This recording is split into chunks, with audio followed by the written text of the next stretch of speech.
ነይ ተነሽ። አንቺ እዚህ ቤት እንዳትመጪ አላልኩሽም? ምን ላርግ ሲጨንቀኝ ነው እኮ ጊዜው እየሄደ ነው። እና እኔ ምን አገባኝ? መጀመሪያም እኮ ማድረግ ያለብሽን ነግሬሻለሁ። እንዴ እና ልጄን ልግደል? የፈለግሽውን ማድረግ ትችያለሽ። ከዚህ በኋላ አጠገቤ እንዳትደርሺ። እንዴ ጽቢ ምን ሆነሽ ነው ደግሞ? ለምንድን ነው ቤት ማገቢው? አንቺ እህቱ ስለሆንሽ ይሰማሻል። በእናትሽ ንገሪው። ምንድነው ከወንድሜ ጋር ተጣልታችሁ ነው? አይ አርግዣለሁ። እንዴ ማለት ከወንድሜ ከመቼው?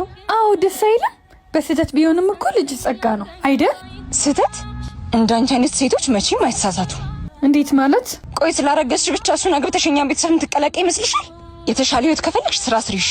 ወንድምሽ ለራሱ ልጅ ሳይሰስት ግደዩ አለኝ። እንዳለ ቤተሰባችሁ ቆሻሻ አስተሳሰብ ነው ያላችሁ። እውነት ልጄ መቼም እናንተ ያደጋችሁበት ቆሻሻ ዓለም ውስጥ አይኖርም። ለአንድ ልጄ ደግሞ አላንስም እሺ።